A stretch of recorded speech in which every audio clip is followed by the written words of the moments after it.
हमारे साथ बुरा भी हमारे अच्छे के लिए होता है, क्योंकि ये हमारे प्रारब्ध में लिखा हुआ है और प्रारब्ध को नहीं बदला जा सकता। जैसे कि बहुत से लोगों की जॉब छूट जाती है तो वो सोचते हैं मेरे साथ कितना बुरा हुआ, मैं इतना काम करता था, बिना मतलब मेरी जॉब छूट गई। लेकिन देखा जाए अभी वो जो पैसे कमा रहा था, अभी जो उसे सैलरी मिल रही थी, अब वो जिस फील्ड में, इस नौकरी छूटने के बाद जिस फील्ड में गया है, वहाँ इससे 4 गुना उसे पैसे मिले। तो ये छूटेगी तभी तो वो वहाँ पहुँचेगा। लेकिन बीच में जो दुख की घड़ियाँ हैं वो तो उसे काटनी ही पड़ेगी, वो नहीं बदल सकती। या यूँ कहें कि हम नहीं चाहते हमारी लाइफ में दुख आए, लेकिन आता है, क्योंकि वो हमारे प्रारब्ध में लिखा है। हमारा जो शरीर है वो दुख सुख से मिलके बना है कि इस टाइम दुख आना है तो इस टाइम सुख आना है। तो ये चीज़ें होंगी लाइफ में, तभी तो हमें जीवन मिलेगा। अगर हम मान ले कि नहीं, हमारे खुशियाँ ही खुशियाँ होनी चाहिए, तो ऐसी लाइफ किसी की भी नहीं है। अगर कोई ऐसा इंसान होता तो शायद इस दुनिया में नहीं आता। ऐसा इंसान हो सकता है, लेकिन अलग तरीके का, जैसा कि उसे दुख सुख से कोई मतलब नहीं है। जैसे कि बहुत से लोग मेडिटेशन करते हैं, ध्यान करते हैं, तो इस पे सबसे ज़्यादा दुख सुख का असर किस पे पड़ता है? हमारे माइंड पे। तो वो जो मेडिटेशन करते हैं, ध्यान करते हैं, तो उनका माइंड बिल्कुल हल्का हो जाता है। उन्हें किसी चीज़ से कोई लेना देना नहीं है, तो उन्हें दुख सुख से भी कोई लेना देना नहीं है। इसलिए हर इंसान की लाइफ में दुख सुख लिखे हुए हैं। ऐसे ही एक मतलब अच्छे खासे एक्टर थे, पैसे कमा रहे थे, लेकिन उन्हें किसी लड़की से प्यार हुआ।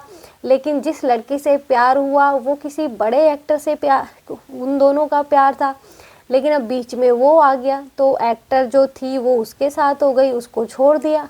लेकिन अब वो तो बड़ा है, वो छोटा है, तो उसने उस सब से बोल दिया कि इसको कोई मतलब पिक्चर विक्चर ना दे या कुछ भी ना करे। अब हम ये सोचेंगे कि उस एक्टर ने उस दूसरे एक्टर की लाइफ बर्बाद कर दी। वो तो एक माध्यम है, उस जरिए का, वहाँ से निकालने का उसको एक माध्यम है वो तो।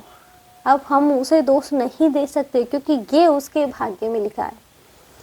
तो वहाँ से वो छूट, मतलब वहाँ से सब कुछ करियर ख़त्म हुआ। आगे करियर 2 साल तक कुछ नहीं, वो घर पे बैठा। या यूँ कहें ना कुछ काम मिला ना कुछ, मतलब अब परेशानियाँ किसकी लाइफ में नहीं आती? सबकी लाइफ में आती है, चाहे बड़े लोग हों या छोटे लोग हों, सबकी लाइफ में परेशानियाँ आती ही है।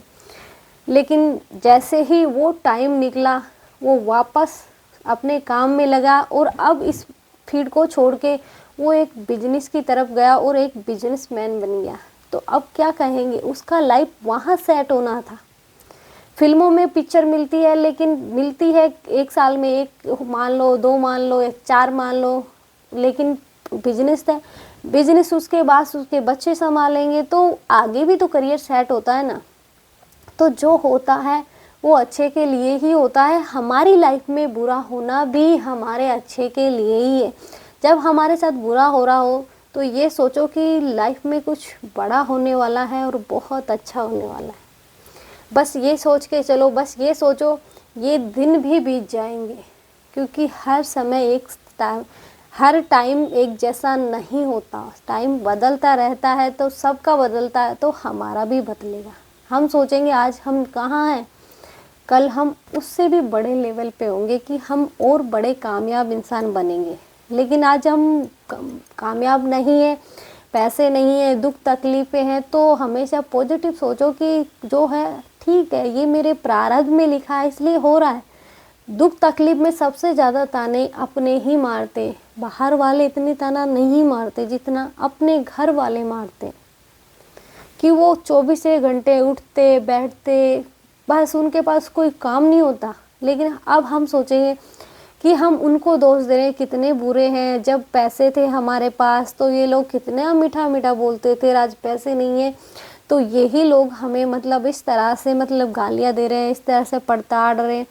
तो इसमें उनका दोष नहीं है। तुम्हारा अभी टाइम वो चल रहा है जिसमें तुम्हें कुछ सीखना है। या यूँ कहें कि बुरा टाइम हमेशा कुछ सिखाने के लिए आता है, इसलिए कुछ ना कुछ सीखो इससे, कि इस लाइफ में, इस दुनिया में कोई किसी का नहीं है। हम जिसके लिए दिन रात फेरें वो भी हमारा नहीं है। एक माँ बाप होते हैं, अपने बच्चे को बड़ा करते हैं, बाद में पता चलता है कि बच्चा ने प्रॉपर्टी वॉपर्टी सब अपने नाम कराई, माँ बाप को अनाथ आश्रम में छोड़ दिया।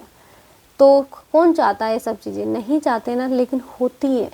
इसलिए हम कुछ नहीं कर सकते, क्योंकि हो सकता है उसके यहाँ का कार्मिक अकाउंट ख़त्म हो गया हो, यहाँ का उसका जो खाने का दाना था वो अब समाप्त वहाँ का शुरू हो गया। तो ऐसा भी तो होता है कि जहाँ हमारे मतलब खाने खाने पे लिखा है, दाने दाने पे लिखा है खाने वाले का नाम, तो जिस दाने पे उनका नाम लिखेगा वो वहीं तो जाएंगे।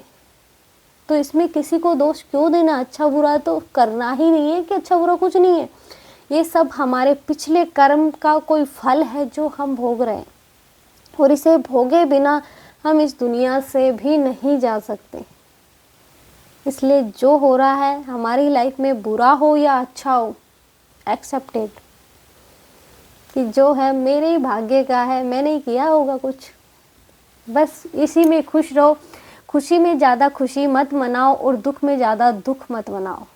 नॉर्मल रहो दोनों चीज़ों में, तो तुम्हें ना खुशी महसूस होगी ना दुख महसूस होगा। क्योंकि खुशी कुछ पल की आती है, उसी तरह दुख कुछ पल का आता है, लेकिन वो पहाड़ जितना हम खुद बना लेते हैं। जिस तरह हम खुशी में बहुत ज़्यादा खुश हो जाते हैं तो वो हमें महसूस होती है खुशी है, लेकिन जैसे ही दुख आता है तो उसमें भी हम उतना ही लेवल नीचे गिरा लेते हैं कि हाय राम कितना दुख है।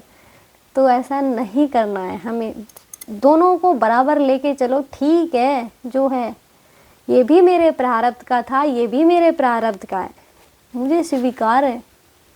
तब शायद हमारी लाइफ थोड़ी आसान हो, नहीं तो उथल पुथल हर किसी की लाइफ में है। आज के लिए इतना ही। जय श्री राम। मिलते हैं नेक्स्ट वीडियो में नए टॉपिक के साथ।